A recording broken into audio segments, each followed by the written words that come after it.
반갑습니다. 네, 이제 이렇게 할게요. 페이스북에 대구뿐만 아니라 병동에 계신 간호사분들의 정말 절규 어린 그런 비명 같은 글들이 올라오는 걸 봤어요. 우리는 이곳에서 힘들게 일을 하고 있는데 여러분들은 자가격리 기간 그리고 꽃을 꼭 이번에 꼭 봐야 하겠느냐. 사투하고 있는 우리들이 있는데 내년에도 피고 내후년에도 필 꽃을 꼭 올해 꼭 봐야겠느냐라는 의미심장한 말들로 이렇게 영상이 만들어진 걸 봤습니다. 여러분, 꼭 밖에 나가야지 꽃이 있는 건 아닙니다. 옆에 주변에 계신 살아있는 꽃들이 있지 않습니까? 그 꽃들, 내 부인, 내 남편, 남자친구, 여자친구 다 살아있는 아름다운 꽃 아니겠습니까? 그 꽃으로 대신하시면서 봄이 지나가는 걸 너무 아쉬워서 그렇게 보낼 수 있다고 하지만 지금은 상황인 만큼 여러분들 잘 지키셨으면 좋겠습니다. 함께 찬양하시겠습니다.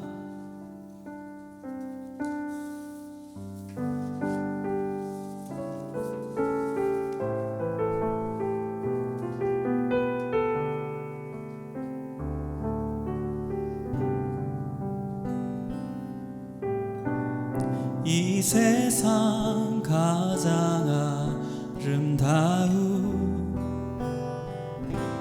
순종의 눈물, 온 세상 다시 빛나게 한 생명의 눈물, 그가 이 땅에 오신 이유 죽어야 살게 되고 져야만 승리하는 놀랍고 영원한 신비, 지으신 그대로 회복시킨 우리의 창조주 그리스도, 자가의 길로 아버지 뜻 이루셨네. 그가 이 땅에 오신 이유, 이제 우리에게 맡겨진 그 소망, 그 사랑, 그 생명, 아름답고 눈부신 십자가의 길, 우리가 이 땅에 살아갈 이유. 이 시간 잠깐 기도하길 원하는데요.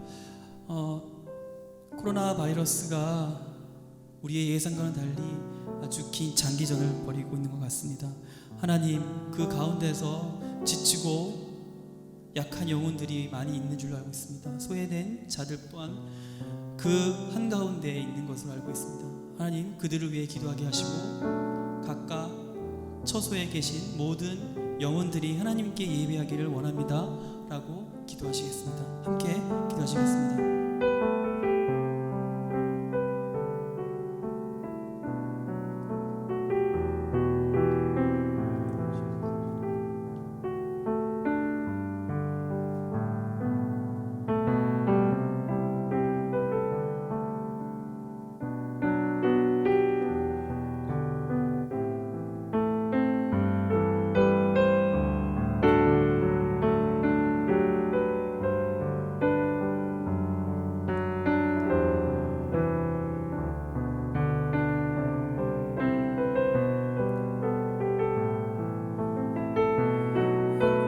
사랑합니다. 주님, 우리가 주님께서 계신 그곳에 우리도 있길 간절히 원합니다. 이 자리 함께 예배하는 모든 사람들이 하나님과 함께 하기를 간절히 원합니다. 거룩하신 예수님의 이름으로 감사하며 기도드립니다. 아멘.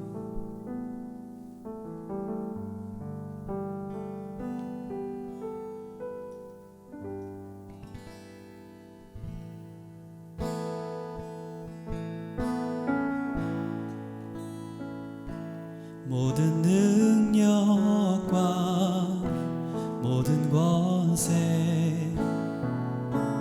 모든 것 위에 뛰어나신 주님, 세상이 증량할 수 없는 지혜로 모든 만물 창조하셨네. 모든 나라와 모든 보좌, 이 세상 모든 경이로움보다, 이 세상 모든 값진 보물보다 더욱 귀하신 나의 주님, 십자가 고통당하사 버림받고 외면당하셨네. 짓밟힌 장미꽃처럼 나를 위해 죽으셨네. 나의 주 십자가 고통당하사, 십자가 고통당하사 버림받고 외면당하셨네. 짓밟힌 장미꽃처럼 나를 위해 죽으셨네. 나의 주 짓밟힌 장미꽃처럼 나를 위해 죽으셨네. 나의 주.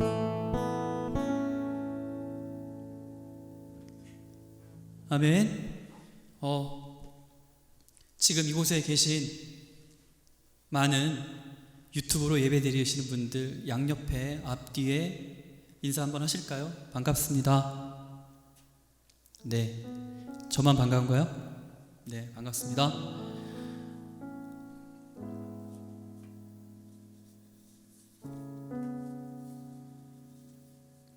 다시 한번 이 찬양 하길 원하는데요, 그가 오신 이유라는 찬양입니다.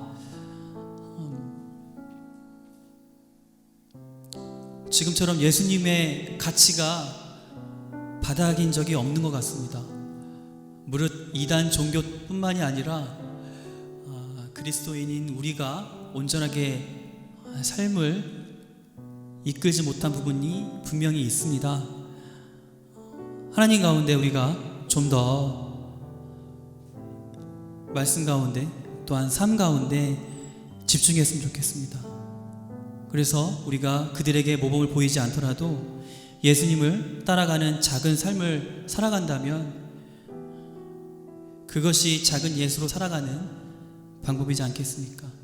이 찬양 하시면서 우리가 지나쳤던 많은 모든 잘못된 것들 생각하시면서 회개하면서 그렇게 찬양하도록 하겠습니다.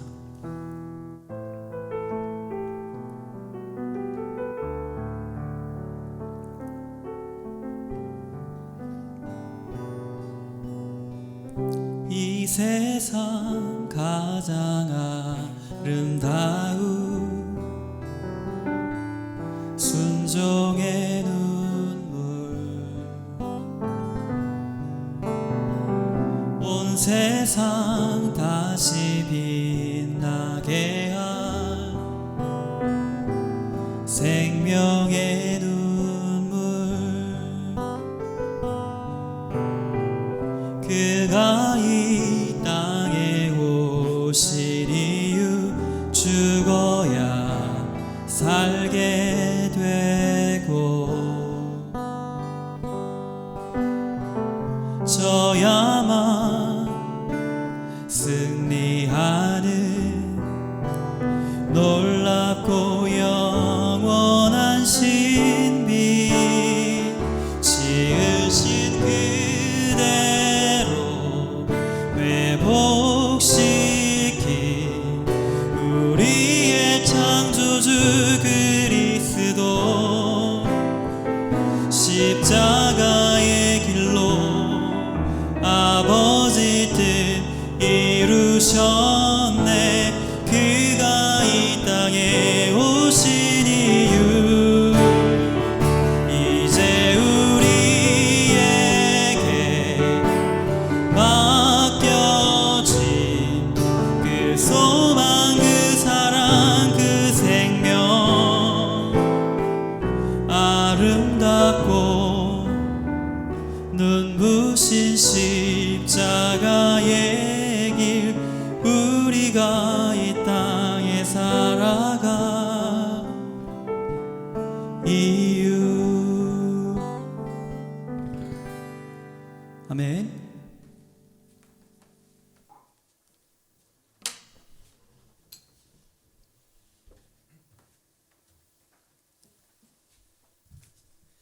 네, 주일 예배를 시작하도록 하겠습니다. 묵상하며 마음의 문을 열기로 신기정님께서 징으로 예배를 시작하겠습니다.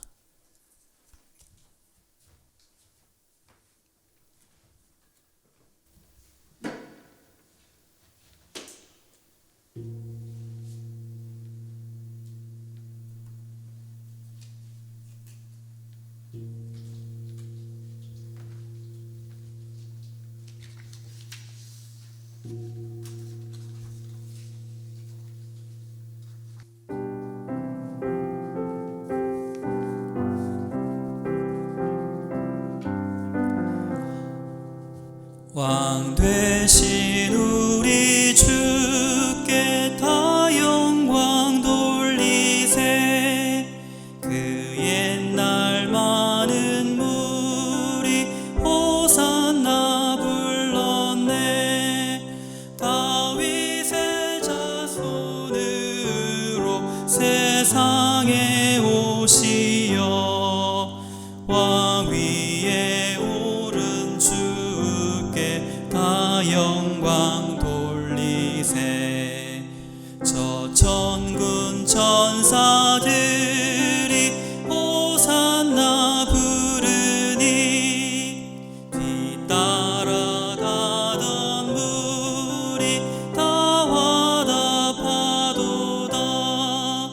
저 유대 백성같이 종려가지 들고 오시는 주를 맞아 호산나 부르세.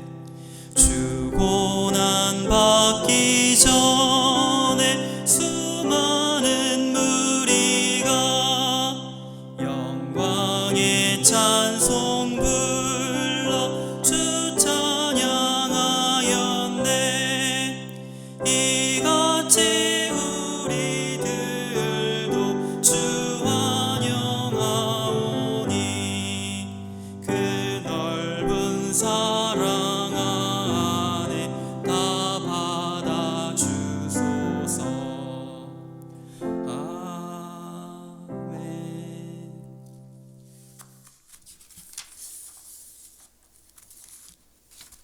다 함께 일어서셔서 공동 기도문 하겠습니다. 시작하겠습니다. 만물을 창조하신 어버이 하나님, 우리의 몸과 마음을 꽁꽁 얼어붙게 했던 추운 겨울이 가고 싹이 움터 오르는 봄이 되었습니다.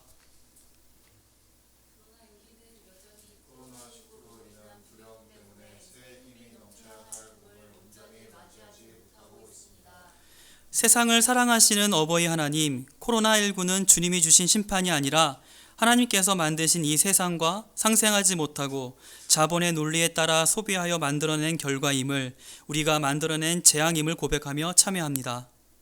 하나님께서 만드신 아름다운 창조물과 함께 살 방법을 고민하게 하옵소서.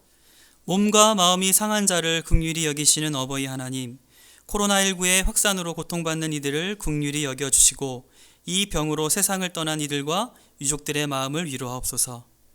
코로나19 확진자들의 치료와 확산 방지를 위해 현장에서 헌신적으로 수고하는 의료진과 방역 담당자들에게 큰 위로와 지치지 않는 힘을 주시고 늘 주님의 크신 팔로 지키시어 안전하게 일상생활로 돌아갈 수 있도록 보호하여 주옵소서.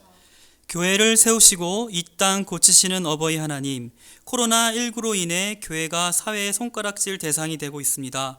세상을 품던 교회가 고집과 아집의 교회가 되었습니다. 이 기회를 통해 우리가 신앙인으로서 이기적으로 살지 않았는지 되돌아보게 하시고 교회가 겸손히 회개하게 하여 주님의 진정한 뜻을 따라 살게 하옵소서. 함께 하시겠습니다. 평화의 이름으로 현현하시어 역사하시는 우리 주 예수 그리스도의 이름으로 기도하나이다. 아멘. 이어서 벙커원교회 신앙고백 다 함께 드리도록 하겠습니다. 시작하겠습니다. 모든 생명체 속에 실존하시며 역사하시는 영원과 이상의 표상이신 하나님 아버지, 하늘과 땅을 늘 새롭게 창조하시는 당신을 믿습니다. 하나님의 외아들 우리 주 예수 그리스도가 이 땅에 온전한 사람의 형상으로 태어나시어 억압과 고통 속에 있는 민중에게 하나님 나라를 보여주셨으며 모든 율법을 완성하심으로써 정의와 평화와 사랑의 모범이 되셨고 본디오 빌라도 치하에서 고난을 받으시고 십자가에 못 박혀 죽으셨으며 장사된 지 사흘 만에 죽은 자 가운데서 부활하시어 우리에게 끊임없이 새로운 생명의 길을 보여주고 계심을 믿습니다. 성령을 믿사오며 거룩한 공교회와 모든 성도의 교제를 믿으며 남과 북이 하나됨을 믿으며 전 인류가 하나님의 품 안에서 하나됨을 믿습니다. 죄의 용서와 존재의 부활을 믿으며 영원한 생명을 믿습니다. 아멘.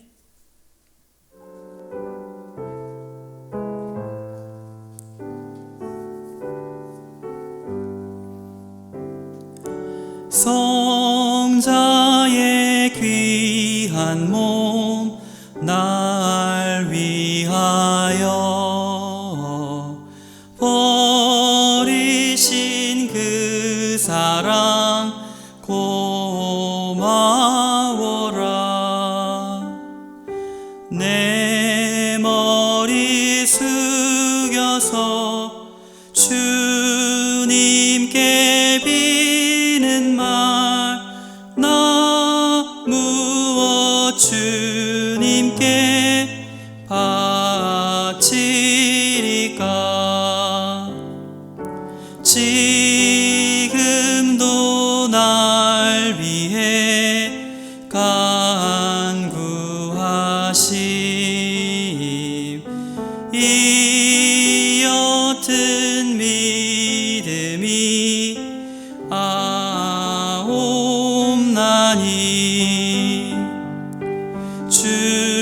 주님의 참사랑 고맙고 놀라워 찬송과 기도를 쉬지 않네. 주님의 십자가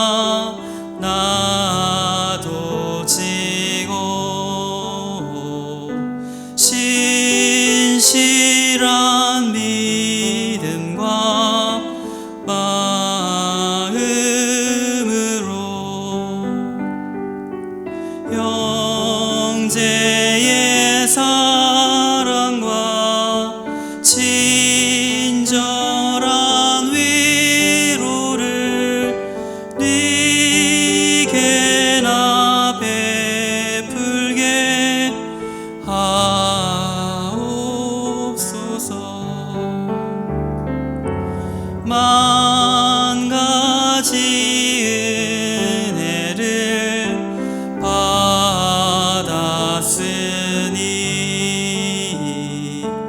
내 평생 슬프나 즐거우나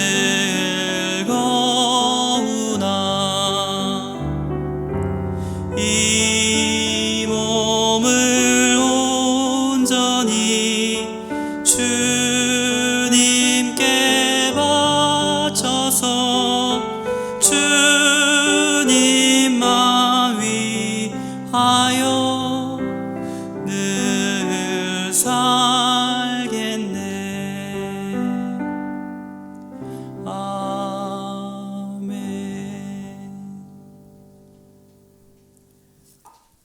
예. 신기정님께서 대표 기도해 주시겠습니다.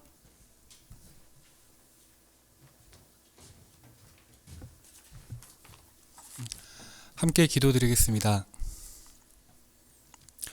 은혜가 많으신 하나님 아버지, 이처럼 따사롭고 포근한 계절을 허락해 주셔서 감사합니다.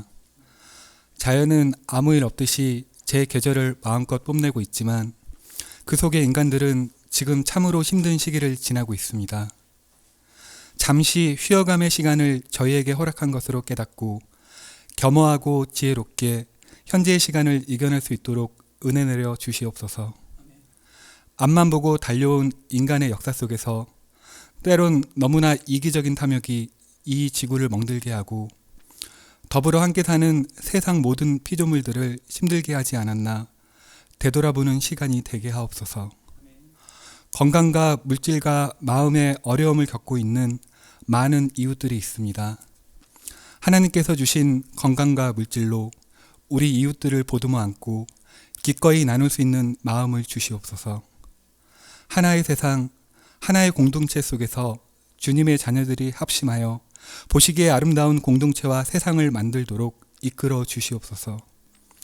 작은 욕심이 모여 세상에 큰 탐욕을 만들고 그 탐욕이 만든 화려한 형상을 쫓아가는 어리석은 저희들을 용서하여 주시옵소서. 조금씩 더 내려놓고 조금씩 더 나누어 하나님이 창조하신 인간 본연의 형상을 회복하게 하시옵소서. 이제 고난 주간이 시작됩니다. 예수님의 십자가 고통을 생각하며 그 마음을 느끼고 되새기는 한 주간 되게 하옵소서.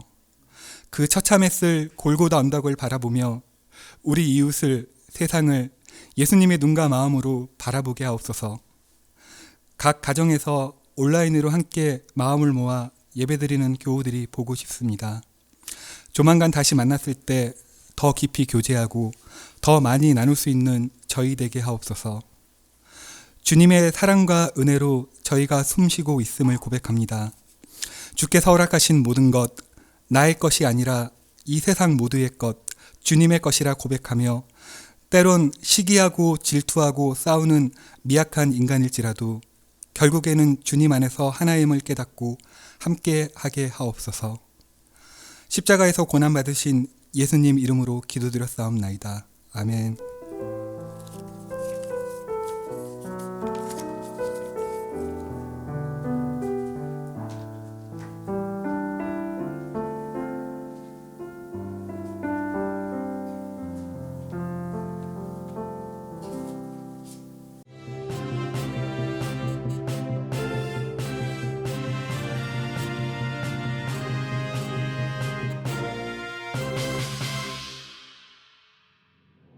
안녕하십니까. 평화나무 뉴스 박지희입니다.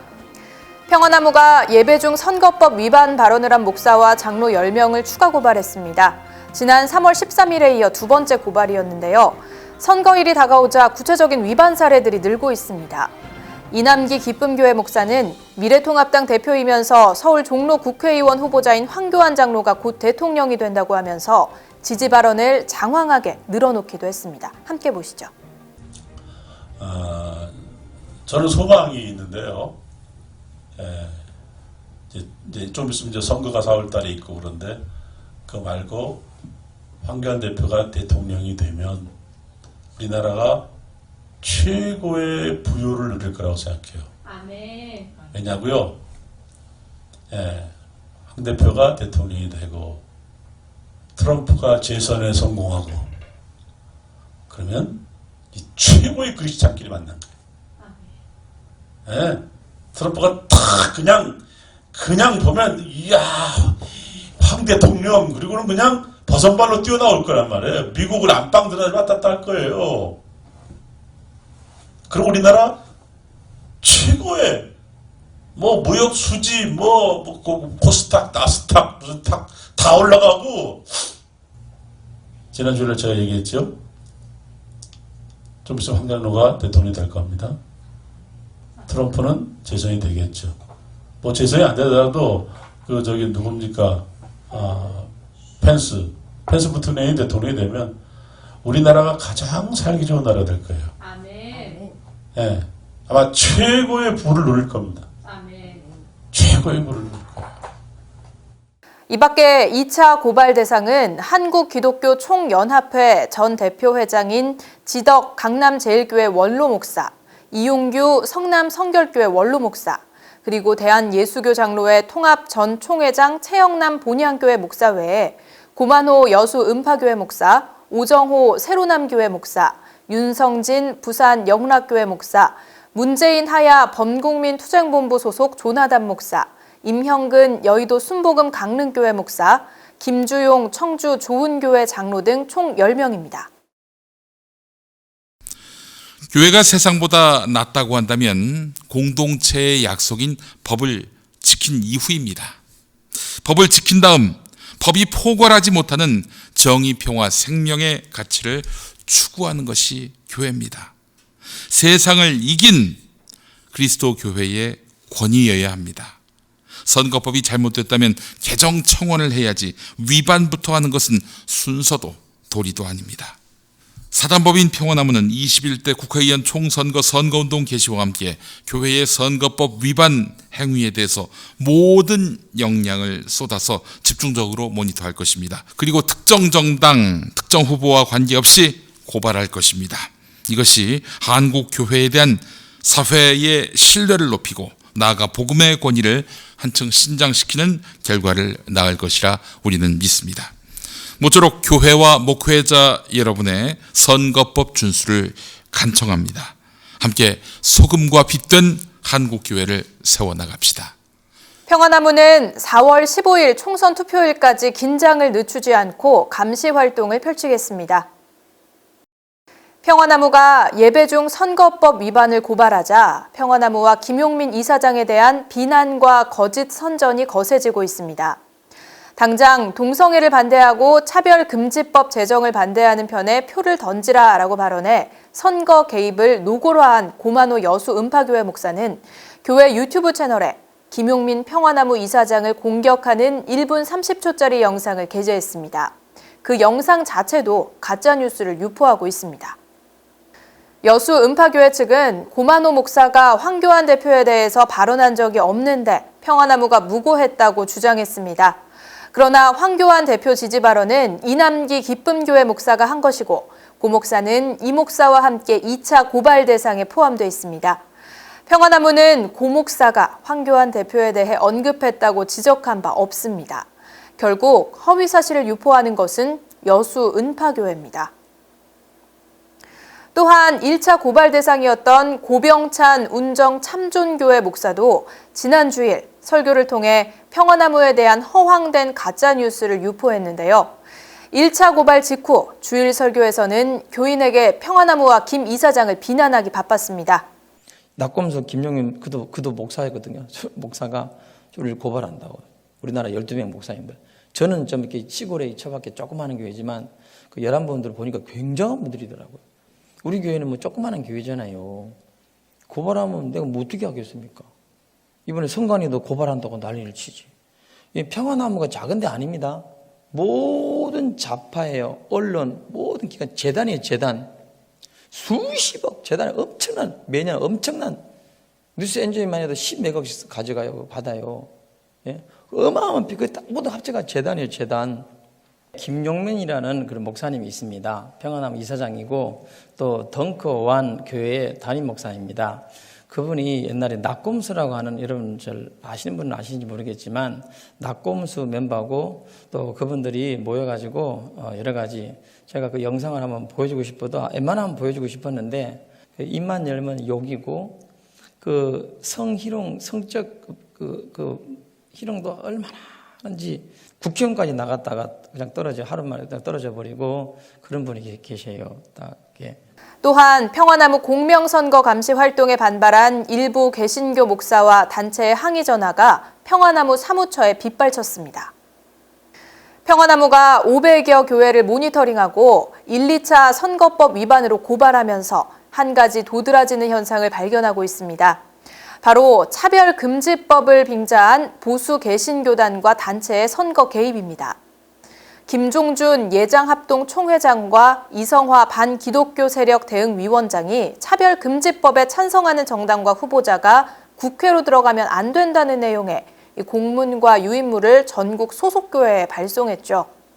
실제로 교회 예배 중 설교와 기도에서 차별금지법을 반대해야 하고 차별금지법을 반대할 정당과 후보자에게 표를 주어야 한다는 내용이 다수 확인되고 있습니다. 이번 총선도 우리 그리스도인들은 신앙인다운 가치관을 가지고 선거에 임하시기를 바랍니다. 동성애를 반대하고 차별금지법 제정을 반대하는 편에 표를 던지시기를 바랍니다. 공산주의와 사회주의를 반대하고 자유민주주의로 통일시대를 준비하는 쪽에 표를 주시기를 바랍니다. 그래서 종교의 차별금지법은 이건 진짜 안 된다는 거예요. 예수만이 영원히 구원 주시고 예수만이 인류의 창조 주시지, 왜 예수를 어떤 사람이 말하는 종교에다 같이 묶어놓고 예수 말하지 말라고 한다는 것은 마귀의 앞잡이게 되는 것인데, 기독교는 이런 이야기와 싸워야 된다는 겁니다. 오늘날 교회가 쉽게 무시를 당하고 위정자들이 교회를 쉽게 무시하는 그런 모습이 있는 그런 국면을 우리가 살짝 보게 됩니다. 조심해야만 합니다. 그런 부분들은 인정받을 수 없기 때문에 그렇습니다. 우리 오늘 한국 사회가 걱정이 많이 됩니다. 간음죄를 폐지한 나라, 동성애를 비롯한 LGBT를 인권과 차별 금지라는 미명으로 포장한 나라. 누가 차별을 했어요? 차별은 지네들이 만들어 놓은 거예요. 여당 대표가 한다는 소리가 교회 손봐야 되겠다고, 종교 재편을 하겠다고, 큰 교회 대형 교회들 잡으려고 아주 작정을 하고 해요. 하나님이 기뻐하시겠어요? 투표 잘하시기 바랍니다, 여러분. 다른 게 아니에요. 하나님 앞에 어떤 게 오는가, 우리가 편안하게 믿음 생활하는 게 어떤 길로 가야지 믿음 생활하는 건가. 사회주의는 이미 교회를 핍박하는 자로 밝혀졌어요. 정신 차려야 됩니다. 이런 가운데 예장합동 교단 내부에서 공개 비판의 목소리가 나와 주목됩니다. 교단 총회장 등이 선거법에 저촉될 수 있는 행위를 한 점은 잘못된 것이라는 주장인데요. 예장합동 북전주노회는 성명을 통해 정치적 목적을 갖고 선거 개입을 유도하는 것은 총회 정체성에 의문을 갖게 한다고 밝혔습니다. 원칙적으로 차별금지법은 반대하지만 이것을 악용해 선거에 개입하는 것은 전혀 다른 문제라고 비판했습니다. 평화나무는 예장합동 김종준 총회장 등을 선거법 위반으로 고발한 상태입니다. 서울시의 지속적인 경고와 행정 조치에도 불구하고 전광훈 씨가 담임 목사를 맡고 있는 사랑제일교회가 예배와 집회를 이어가고 있습니다. 이런 가운데 지난 주일 한바탕 소동이 벌어졌습니다. 현장 지도에 나선 공무원들과 교회 관계자들 사이에 험악한 상황이 연출됐는데요.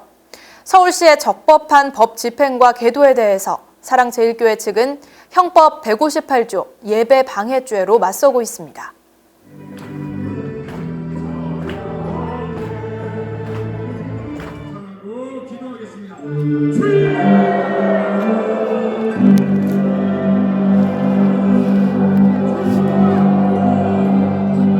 하지만 전염병 예방법 등에 따른 서울시의 행정조치와 예배 금지 명령이 예배 방해죄에 해당될 수 없다는 것이 법조계의 중론입니다. 서울시는 현장에서 확보한 체증 자료를 정밀 분석해 참가자 전원을 형사고발하기로 방침을 정했습니다. 서울시의 행정명령을 어기고 사랑제일교회 예배에 참석한 사람들에게는 개인별로 최대 300만 원의 벌금이 부과될 수 있습니다.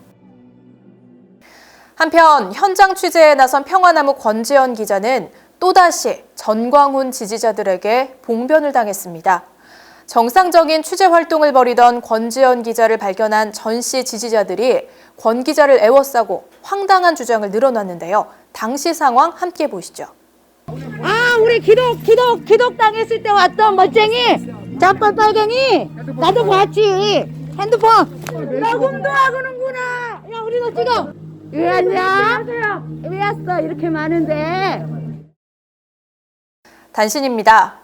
평화나무가 총선 당일까지 선거법에 저촉되는 교회 내 설교, 기도, 광고에 대해서 신고 포상금제를 실시합니다. 채택될 때에는 신고 건당 20만 원, 유죄 확정 판결 시 추가 20만 원을 드립니다. 최신 정보가 마녀부의 발행 부수를 ABC 협회로부터 인증받았습니다. 아울러 최신 정보 17호가 발행됐습니다. 주의에 많은 배포 바랍니다. 고난주간인 내일부터 토요일까지 평화나무 유튜브로 새벽 예배가 방송됩니다. 여러분의 많은 시청과 참여 바랍니다. 다음 주 부활절은 세월호 6주기 기억 예배로 함께합니다. 아울러 헌금은 전액 대구 이주 노동자를 위해 쓰입니다. 많은 동참 바랍니다. 이번 주 교회비 모금액입니다. 봄볕 따뜻한 4월입니다. 코로나19가 장기화되면서 걱정이 많습니다. 서로 응원하고 격려하는 한 주 보내시기 바랍니다.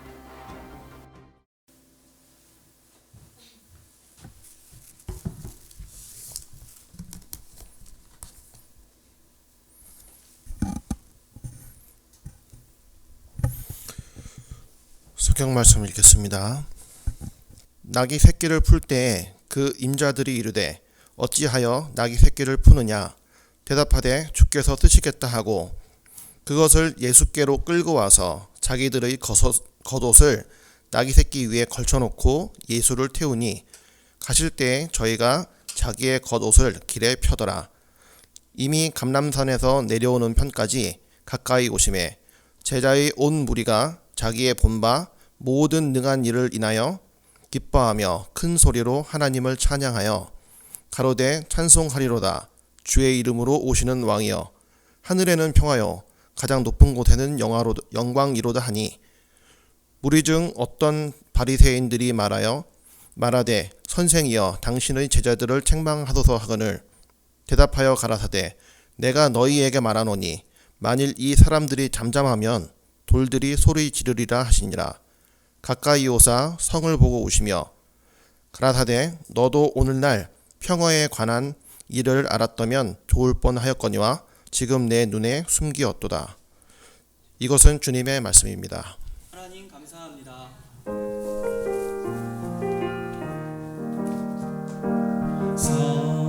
성령이여 오소서 우리 가운데 오소서 닫힌 마음 열고서 주 말씀 채우소서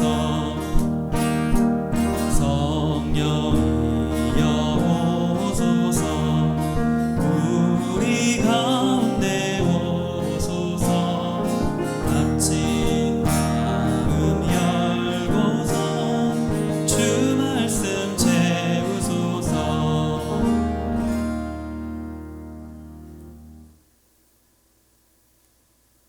지금 시간은 평화로 가는 길이라는 말씀 주제로 신민정 전사님께서 말씀 나누시겠습니다.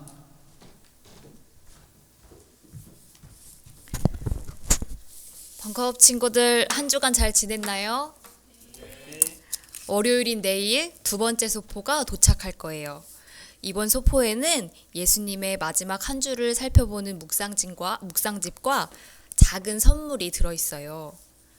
교회 달력으로 이번 한 주는 예수님의 죽음을 특별히 기억하는 고난주간인데 이 고난주간 동안 예수님의 마지막 일주일이 어떠셨는지 우리는 묵상집을 통해서 살펴보려고 해요. 우리가 함께 모일 수는 없지만 고난주간을 의미 있게 보낼 수 있는 시간이 되었으면 좋겠습니다. 오늘은 종려주일이에요. 종려주일은 예수님이 예루살렘에 들어가실 때 사람들이 종려나무 가지를 흔들면서 예수님을 환영했던 데에서 이름 붙여졌어요. 먼저 함께 그림을 한 장 볼까요? 운보 김기창 화백의 예루살렘 입성이라는 그림이에요. 예수님께서 조선시대에 오셨다면 이런 모습이셨을까요? 우리 친구들이 풍부한 상상력을 가지고 성경을 읽었으면 하는 마음에서 준비해 봤어요. 그동안 가난한 동네인 갈릴리와 주변 지역에서 하나님 나라에 대해 알려주시던 예수님은 무엇을 결심하신 얼굴로 예루살렘을 향해 가셨어요. 때는 6월절이라는 유대 사람들의 큰 명절쯤이었어요. 6월절은 애굽에서 종살이를 하던 유대 사람들을 하나님께서 해방시켜 주신 것을 기념하는 절기였어요. 로마에게 원치 않는 지배를 받던 사람들에게 6월절은 잊고 살던 자신들의 위대한 역사를 일깨워주는 3.1절과 같은 날이었지요.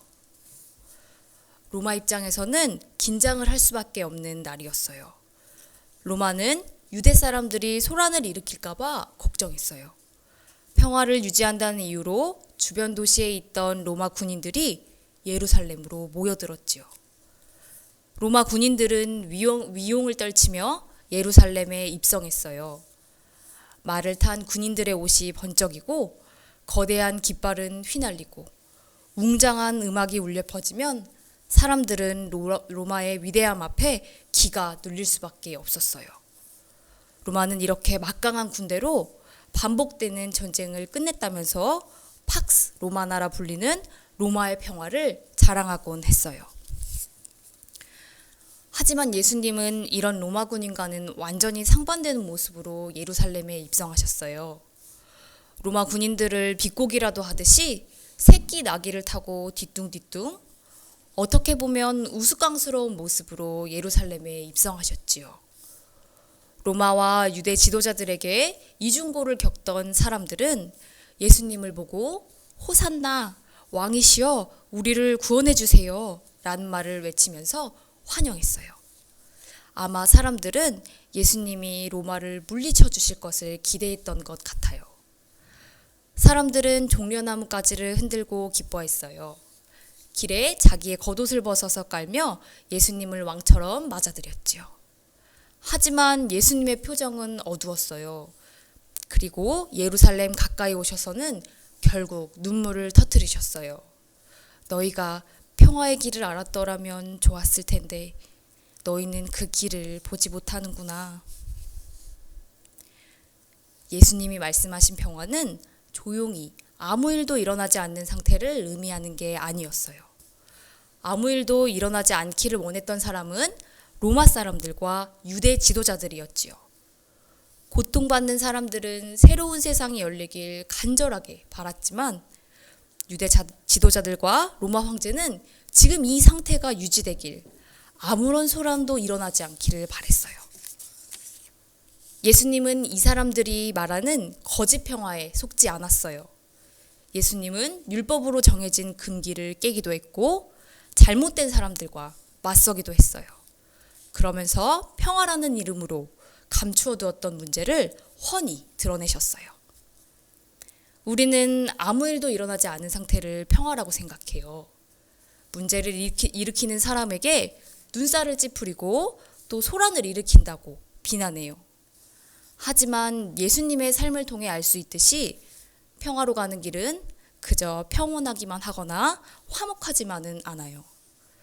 문제가 일어나고 시끄러운 일이 일어난다는 것은 내가 누리고 있는 평화를 누군가는 함께 누리고 있지 못하다는 뜻이기도 해요. 우리는 그 사람들을 비난하기보다 예수님처럼 그 사람들의 말에 귀 기울이고 함께 울어줄 수 있어야 해요. 더 나아가서 그 사람들이 겪는 문제를 세상에 알리고 또 때로는 문제를 덮으려는 사람과 맞설 수도 있어야 해요. 예수님은 당시 죄인이라고 불렸던 사람들과 세상이 외면한 사람들과 함께 하셨어요. 많은 사람들은 예수님의 이런 모습이 낯설고 불편했지요. 죄인이라 생각하고 멀리했던 저 사람이 나에게 해를 끼치지 않을까 걱정되고 두려웠어요. 우리의 모습도 비슷해요. 코로나19라는 위기를 겪으면서 우리는 우리 안에 감춰진 평화롭지 못한 마음들을 발견했어요. 중국 사람들을 혐오하고 외국 사람들을 내쫓아야 한다고 소리쳤어요. 우리나라에서 굳은 일을 도맡아 해주시는 외국인들을 비난하고 우리끼리만 마스크를 나눠 가졌어요. 그러면서 이 사람들이 우리의 안전과 평화를 위협한다고 비난했어요. 그러나 이들과 함께 누리지 못하는 평화는 하나님으로부터 온 평화가 아니에요. 로마의 평화이자 거짓 평화일 뿐이에요. 우리는 어떤 평화를 이루고 싶어 하나요? 내 익숙한 일상을 흐트러뜨리지 않는 정도의 평화. 내 안전이 조금도 위협받지 않는 정도의 평화를 이루고 싶어 하지는 않나요? 그것은 잠깐 편한 마음을 줄지는 모르지만 하나님께로부터 오는 참 평화가 아니라고 예수님은 우리에게 말씀하세요. 예루살렘을 보고 너희가 평화의 길을 알았더라면 좋았을 텐데 하고 오셨던 예수님이 오늘 우리의 모습을 보고 울고 계시지는 않을까요? 담을 높이 쌓고 담 안에 있는 사람들과만 평화로우려는 우리를 보면서 안타까워하고 계시지는 않을까요? 고난주간을 보내는 동안 예수님의 말씀을 되새기면서 우리가 참 평화를 보는 눈을 갖게 되었으면 좋겠어요. 그리고 낯설고 불편하더라도 예수님처럼 참 평화로 가는 길을 우리도 용기 있게 걸어갈 수 있으면 좋겠어요. 함께 기도하겠습니다. 우리를 보고 우시는 예수님, 평화를 위해 애쓰다 돌아가신 주님의 눈물을 떠올립니다. 우리가 두려움으로 장벽을 세우는 평화가 아니라 두려움에서 자유로워져서 장벽을 무너뜨리는 주님의 평화를 이뤄낼 수 있도록 우리에게 용기를 주세요. 평화의 왕으로 오신 예수님 이름으로 기도합니다. 아멘.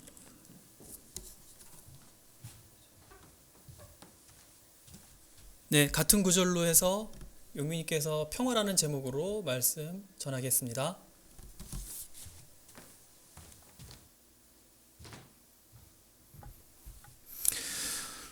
네, 코로나19가 덮쳐버린 사순절 고난주간입니다. 이번 주가 지나면 부활절이죠. 부활절에도 우리는 모이기 힘들 것 같습니다. 제가 트위터에다가요, 한국 교회가 언제쯤 모이는 예배를 재개했으면 좋겠느냐, 비신자를 포함한 시민이 생각하는 예배 재개 시점을 물었어요. 그랬더니 압도적 다수 65%가 넘는 시민들은 코로나19가 수습된 다음에 모여도 모여라 이렇게 답했습니다. 많은 목사님들이 생각하는 것처럼 모이는 예배가 시급하다고 여기지 않았습니다. 그 목사님들 중에는 코로나19가 기독교를 탄압하는 중국에 대한 하나님의 심판이라고 하던데, 하나님의 심판이 맞다면 중국에 대한 심판이라기보다는 하나님을 떠난, 하나님과 무관한 수많은 타락한 교회에 대한 심판이 아닐까 하는 그런 생각을 해봤습니다. 방역 당국의 당부를 무시하고 모이는 예배를 강행하는 교회들, 수두룩하게 코로나19의 감염 지점이 되고 있습니다. 서울 동안교회, 부산 온천교회, 경기도 수원의 생명샘교회, 또 성남의 은혜의 강교회, 부천의 생명수교회, 충남 부여의 규암성결교회 등등. 네, 이게 하나님의 심판이겠습니까? 그러나 하나님이 주신 고난인 것만은 확실합니다. 우리는 종려주의를 맞아서 오늘의 이 고난, 코로나19로 인한 고난의 참 의미를 되새겨야 합니다. 그리고 고난을 겪고 있는 이웃들과 함께 어떻게 연대할 것인지 그에 대한 고민도 해야 할 줄 믿습니다. 500년 전 스가랴의 예언대로 예수님은 나귀를 얻어 타시고 예루살렘 성에 들어가십니다. 500년 전에 스가랴는 너희의 왕이 너에게 오신다. 그는 공의로운 왕, 구원을 베푸시는 왕이시다. 그는 온순하셔서 나귀, 곧 나귀 새끼인 어린 나귀를 타고 오신다. 이렇게 말했습니다. 기왕 타고 오시는 말, 멋진 말은 없었을까요? 사실 나귀보다는 더 폼이 나는 노새를 타면 어땠을까? 사실 왕이 타는 말이 노새였습니다. 그래서 나귀는 아무래도 노새보다는 급에서 떨어지죠. 네, 평민이나 타고 다니는 말이 바로 나귀였습니다. 네, 결국 스가랴는 새로 오실 왕은 나귀를 타고 오실 것이다. 그러니까 겸손한 모습으로 오실 것이다 라고 예언한 것입니다. 실제로 새로 오신 왕 예수님은 평범한 목수 가정에서 태어나 말구이에 뉘시고 겁 많고 흠 많고 또 무지한 제자들을 들이시고 병들고 가난한 갈릴리 백성과 함께 새로운 세상을 가꾸려고 하셨죠. 그가 나귀를 타고 예루살렘 성에 입성했다면 쇼도 아니고 가식도 아니고 있는 그대로 스가랴의 예언, 겸손한 모습을 하고 오신 왕이 우리 곁에 오신 것입니다. 스가랴의 예언이 실현되는 것입니다. 그런데 나귀 새끼를 타고 오셨다 하면 단지 예수님의 탑승 수단이 어린 나귀라는 점만 말하는 게 아닙니다. 스가랴 9장 10절을 보면 말이죠. 에브라임에서 병거를 없애고 예루살렘에서 군마를 없애며 전쟁할 때에 쓰는 활도 꺾으려 하는 게 어린 나귀를 탄 왕의 사명입니다. 네, 에브라임에서 병거를 없애고 예루살렘에서 군마를 없애며 전쟁할 때 쓰는 활을 꺾으려 한다. 네, 총도 칼도 포탄도 모두 없애는 것, 이것이 바로 어린 나귀를 탄 왕의 사명입니다. 즉 평화를 온 세상에 정착시키는 역할이 바로 새로운 왕에게 부여된 것입니다. 예수님은 바로 이런 분이었습니다. 전쟁을 하실 분이 아니었어요. 사실 많은 이스라엘 백성들은 예수님이 이 로마 제국을 물리치시고 새로운 유대 왕국의 왕이 되시기를 바라는 마음을 갖고 있었을 거예요. 근데 로마 제국을 퇴치시키려면 어떻게 해야 합니까? 전쟁을 해서 굴복시켜야만 퇴치시킬 수 있는 로마 제국 아닙니까? 그런데 예수님은 그런 분이 아니었던 거예요. 스가랴의 예언만 보더라도. 여러분, 평화, 생각해보면 얼마나 아름다운 말입니까? 제가 제일 좋아하는 단어가 바로 평화입니다. 평화. 그래서 평화나무 이름을 지은 건 아니에요. 제가 지은 이름은 아니었는데 어쨌든 참 지금 평화나무라는 이름 돌이켜보면 너무 훌륭한 선택이었다. 훌륭한 네이밍이었다라고 생각을 합니다만. 네, 여러분 어떻습니까? 지금 보이시지만은 평화는 평과 화가 결합된 단어입니다. 평은 어느 한쪽으로 기울지 않은 상태, 정말 수평적인 상태를 말하는 거죠. 그리고 화는 벼화자와 입구자가 붙은 건데요. 벼, 우리가 쌀밥 먹을 때 그 벼를 뜻하는 화와 또 밥을 지으면 뭐합니까? 먹어야죠. 지어놓고 안 먹으면 무슨 쓰임새가 있겠어요. 목구멍으로 넘겨야 합니다. 밥은. 그래서 평화는 어느 한쪽으로 기울지 않고 모두가 골고루 나눠 먹는 상태, 이런 상태를 말하는 것입니다. 실질적인 평등을 뜻하는 것이에요.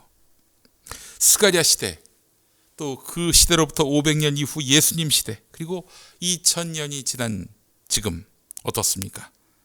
평화의 시대가 한 번이라도 도래한 적이 있었나요? 없었습니다. 갈수록 불평등이 극심해지고 있습니다.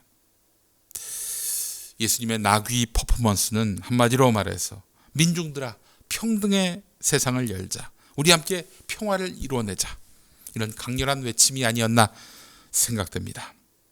그런데 이에 대해서 가장 노골적으로 반감을 표시한 사람들은 누구였을까요? 바로 바리새인들이었습니다. 자신의 잘남을 앞세워서 남을 짓밟고 무시하는 사람들, 이런 사람들이 바로 바리새인들이었습니다. 이 사람들은 율법을 많이 하는 사람들입니다.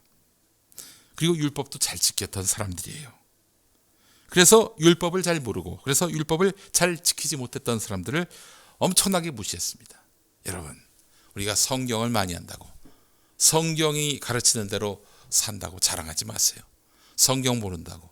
또 성경을 모르니 성경에서 뭘 가르치는지 모르는 사람들 그렇게 우습게 여기면 바리새인들하고 뭐가 달라요? 그렇지 않습니까? 돈으로도 못 가요라는 찬양 속에 이런 가사가 있습니다. 지식으로 못 가요. 네, 행동으로 못 가요. 그렇습니다. 바리새인들은 그래서 모두가 공평하면 자기들이 이익과 축복을 독점할 수 없게 되니까 그래서 평화를 반대했던 사람들입니다. 이 사람들은 계급이 있어야 되고 차별이 있어야 한다라고 믿어 의심치 않던 사람들입니다. 민중의 왕으로서 예루살렘에 입성한 예수님, 백성과 제자의 환호를 받았죠. 그 예수님에게 바리새인이 불편함을 토로합니다. 막 여기저기서 호산나 다윗의 자손이시여 주의 이름으로 오시니요 이렇게 환호하니까 바리새인이 불편함을 토로해요. 저 제자들 입 좀 닥치게 해주세요. 그때 예수님 뭐라고 하셨습니까? 너희가 이 자들을 입 닥치게 하면 돌들이 소리치리라. 이 말은 나의 예루살렘 입성을 환영하는 것인데 너희들이 왜 시비야? 이게 아니라요. 예수님 자신에 대한 환영은, 이 민중들의 환영은 곧 평등, 즉 평화의 세상에 대한 갈망의 표시다. 이 평등, 즉 평화에 대한 갈망을, 염원을 핍박한다면 다른 어디에선가 그 갈망이 또 그 기대가, 염원이 풍선 효과처럼 솟구칠 것이다. 이걸 누른다고 눌러지는 것이 아니라 다른 쪽에서 또 그 삐쪽 나온다는 거예요. 실제로 그렇습니다. 예수님을 죽이고 제자들을 핍박하고 예루살렘을 멸망하게 했어도 또 그를 따르는 신자들을 사자 소굴에 집어넣어도 평화를 갈망했던 예수 운동은 2000년이 지난 이 시점에서도 계속되고 있습니다. 물론 예수님의 가르침을 변질시키는 짜가들도 판을 치고 있긴 하죠. 자, 그런데 41절 예수님은 예루살렘을 바라보시면서 슬퍼하십니다. 방금까지만 해도 백성의 환호를 받으셨던 그런 예수님이셨는데 이 예루살렘을 바라보시면서 예수님이 눈물을 흘리십니다. 우시는 거예요. 여러분, 성경에는 예수님이 우신 장면이 제법 또 있습니다. 요한복음 11장 35절에 있는데요. 성경에서 가장 짧은 구절로 알려진 예수님이 우셨다. Jesus wept. 이것입니다. 사랑하는 친구 나사로의 무덤 앞에서 우신 건데요. 예수님이 우셨다. 근데 이 예루살렘 성을 바라보면서 우셨는데 어떤 상태로 우셨을까? 말씀드린 대로 예루살렘 성을 바라보면서 우셨던 겁니다. 가톨릭 신학자 김근수 선생은 누가복음의 저자 누가에게 눈으로 보는 행동은 매우 중요하다고 했습니다. 누가복음의 저자는 누가이겠죠? 누가 저자냐? 누가입니다. 네, 누가가 저자예요. 누가의 직업은 의사였을 것이다. 이렇게 추정됩니다. 누가가 굉장히 중시했던 것이 바로 예수님의 안목이었습니다. 예수님은 무엇을 바라보셨을까? 이것도 중요하지만 어떤 마음으로 바라보셨을까? 누군가를 치유하고자 하는 마음으로 바라보셨다. 누가가 여기에 주안점을 두고 있습니다.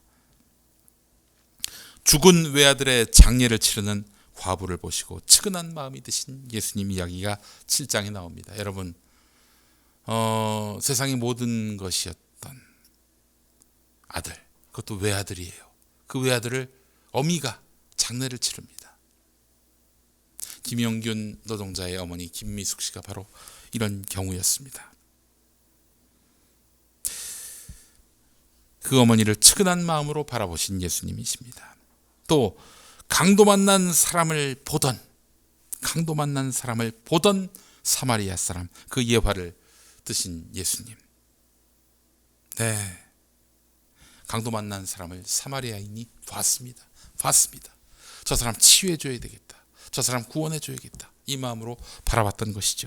그 사마리아 사람의 예화를 드셨어요. 예수님이 10장에서. 그리고 이번에 19장에서 곧 비운을 맞게 될 예루살렘을 바라보고는 애통해 하시는 예수님 이야기를 이렇게 누가는 기록하고 있는 것입니다. 곧 고난의 길을 걸을 자신의 운명이 서글퍼서 우는 것입니까? 아니잖아요. 예루살렘을 향해서 눈물을 짓고 계신 거잖아요. 자신의 운명이 서글퍼서 우는 게 아니었습니다. 성서 말씀이 이렇습니다. 오늘 너도 평화에 이르는 길을 알았더라면 좋았을 텐데, 그러나 지금 너는 그 일을 보지 못하는구나. 그날들이 너에게 닥치리니 너의 원수들이 토성을 쌓고 너를 애워싸고 너를 사면에서 쥐어들어서 너와 내 안에 있는 내 자녀들을 짓밟고 내 안에 돌 한 개도 다른 돌 위에 얹혀 있지 못하게 할 것이다. 네, 이게 어떤 사건을 암시하는 것입니까? 예수님 부활 승천 이후에 벌어질 예루살렘 멸망, 이 멸망을 예언하고 있는 것입니다. 로마 제국에게 침략당해서 함락되는 상황을 예견하고 있는 것입니다. 예루살렘은 사실상 요새입니다. 예루살렘이 평지에 있는 것 같죠? 해발 700m에 자리하고 있습니다. 우리로 말하자면은 평창 정도의 해발이라 하겠습니다. 게다가 예루살렘은 주위에 더 높은 산으로 둘러싸여 있습니다. 그래서 보병으로밖에 싸울 수 없던 시대에 아무리 강군이라도 로마 군대가 전투로서 함락시키기는 쉽지 않은 곳이었습니다. 예루살렘 성이. 그래서 포위를 해놓고 계속 기다리고 있는 거예요. 백기 들고 나올 때까지. 포위를 한 것이죠. 쥐두새도 못 들어가게 만들고, 마치 청나라 군대가 인조가 머물던 남한산성을 고립시키듯 그렇게 했습니다. 로마군의 포위 속에 갇힌 넉 달 동안 어떻게 됐을까요? 예루살렘 성, 그야말로 아비규환이었습니다. 거의 절반의 사람이 굶어 죽었다고 합니다. 사람이 죽으면 어떻게 하느냐? 그 시체를 성 밖으로 던졌대요. 그렇게 해서 던진 시체만 60만 명이다. 이런 이야기가 있습니다. 얼마나 참혹했겠습니까? 그 안에서 무슨 일이 벌어졌는지는 자세히 기록되어 있지 않지만 예레미야 애가에 나오는 내용처럼 굶어 죽다 못해 자식을 삶아서 먹는 일이 또 재현되지 않았을까, 이렇게 짐작하게 됩니다. 여러분, 코로나19 상황은 예루살렘 성이 포위되던 그때보다는 나을 수 있을 것입니다.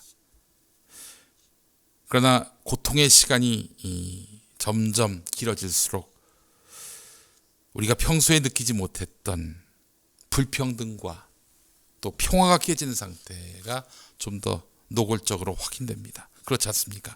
코로나19로 안정적인 일자리를 가진 사람들은 집에서 평온한 일상을 일굴 수 있습니다. 그러나 가난한 사람들은, 특히 하루 벌어 하루 먹는 사람들은 손 놓고 굶어야 하는 엄혹한 상황에 놓여 있습니다. 빈곤사회연대는 경북 청도 대남병원에서 8명의 사망자가 나왔을 때 연약한 고용관계에 있던 사람들이 가장 먼저 해고됐고, 출근을 거절할 수 없었던 콜센터 노동자들의 집단 감염과 택배기사의 사망이 있었다라고 지적했습니다. 또 좁은 원룸에서 자가격리해야 하는 중증 장애인은 활동지원사를 구하지 못해서 애를 먹었고, 활동지원사를 찾더라도 서로의 거리를 2m로 확보할 수밖에 없었다고 합니다. 쪽방과 고시원 생활자는 벽은 있지만 타인과의 거리를 확보하거나 개별적인 위생시설을 갖출 수 없었고, 거리의 홈리스족들은 무방비 상태에 빠졌다고 합니다. 급식은 중단됐고 시설 이용을 최소화하라는 지침, 누구에게는 재앙이 되고 있는 것입니다. 여러분, 이 고난의 출발점은 무엇이었습니까? 바로 자본의 탐욕입니다. 인간을, 동물을 자본보다 못한 위치에 두게 되면 인간과 동물은 이 재난 앞에 무방비 상태가 되고 있는 것입니다. 그런 면에서 코로나19와 N번방은 다른 듯 닮았습니다. 불평등한 재앙, 코로나19를 해결하는 방법은 빈곤사회연대의 입장처럼 질병의 치료 그 자체에만 있지 않습니다. 현재 불평등을 해소할 수 있는 새로운 사회적 계기가 마련되지 않는 한 바이러스 이후의 세계는 현재의 불평등을 더욱 깊고 암담한 곳으로 인도하게 될 것입니다. 한 내과 전문의의 말이 있었습니다. 세계적으로 전염병이 대유행하는 상태죠. 지금 코로나19가 이걸 팬데믹이라고 하는데 이미 팬데믹 상황입니다. 문제는 이 바이러스의 숙주가 인간이 아닌 동물인 것 같다는 점입니다. 결국 인수 공통 전염병. 그러니까 사람에게서 짐승에게로 또 짐승에게서 사람에게로 이게 옮아갈 수 있는 전염병이라는 이야기죠.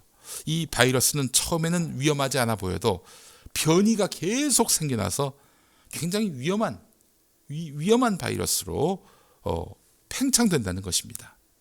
자, 그러다 보니까 인간은 계속 당황하게 되고 치료제가 개발되면 또 새로운 게 나오고 정말 큰일인 것입니다. 그래서 앞으로 트렌드는 면역과 비대면이 될 것이다, 이런 얘기입니다.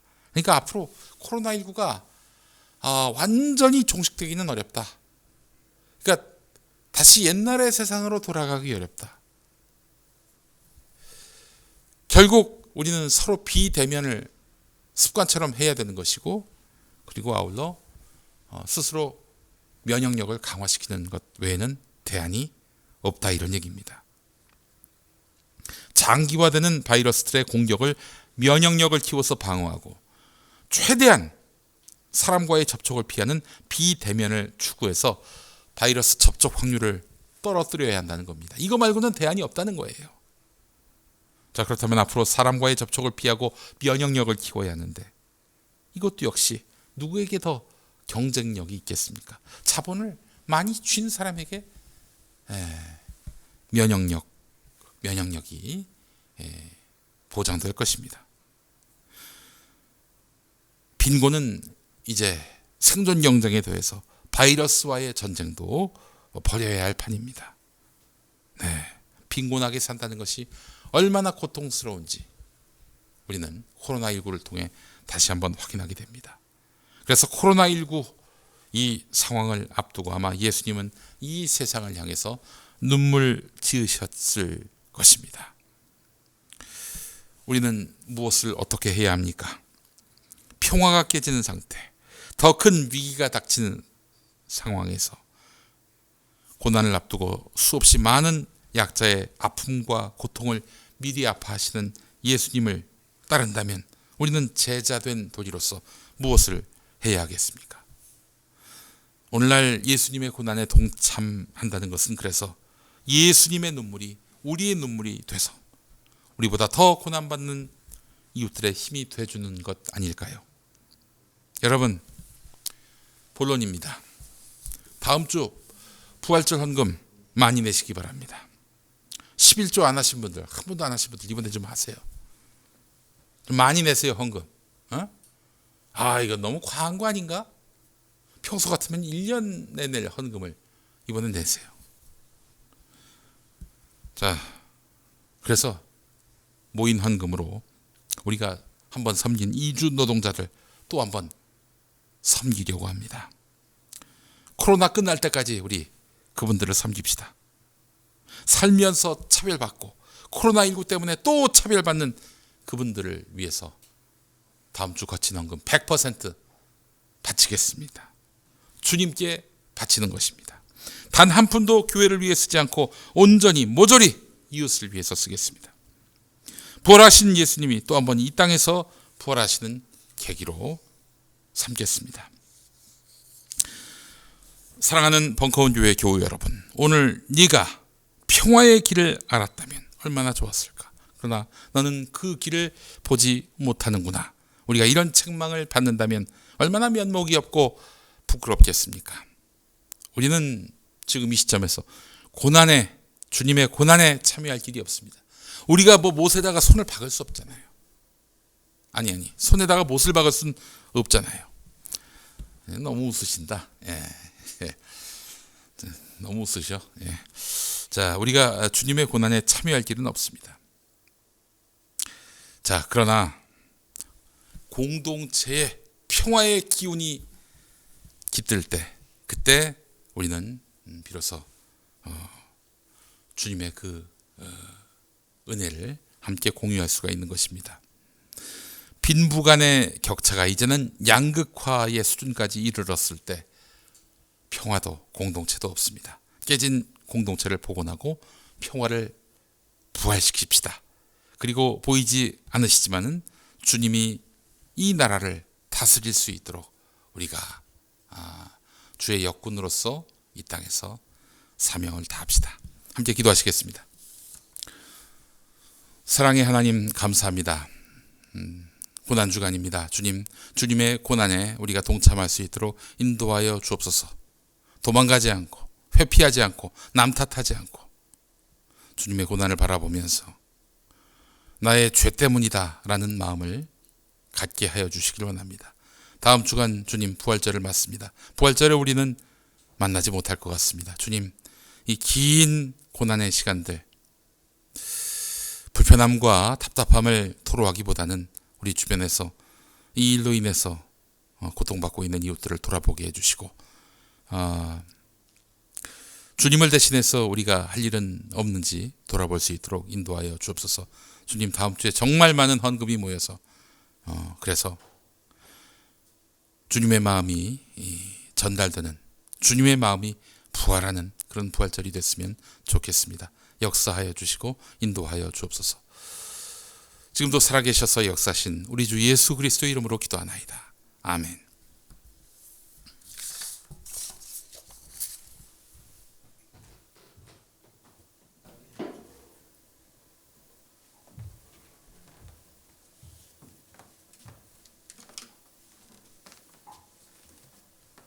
자, 다 같이 회송 산 밑으로 내려가자 찬양하시겠습니다.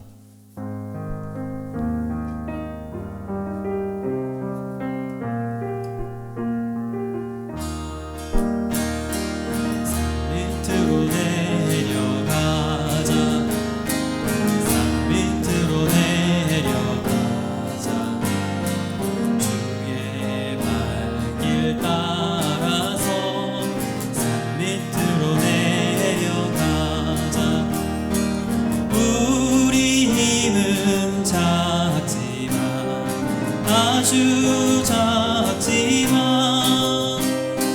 주께서 쓰실 때는 크게 쓰시니 밑으로 내려가자 밑으로 내려가자 주의 발길 따라서 밑으로 내려가자.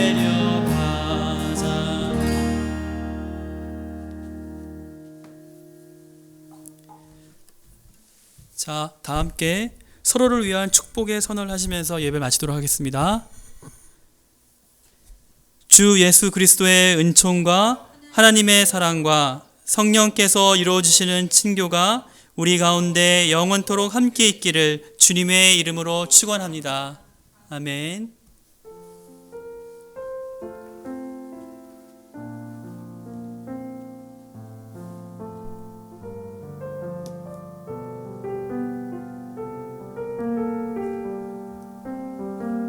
네, 예배 마치도록 하겠습니다. 한 주 동안 늘 평안하시고 강건하시고 말씀 가운데 사시는 그런 한 주가 되길 바라겠습니다.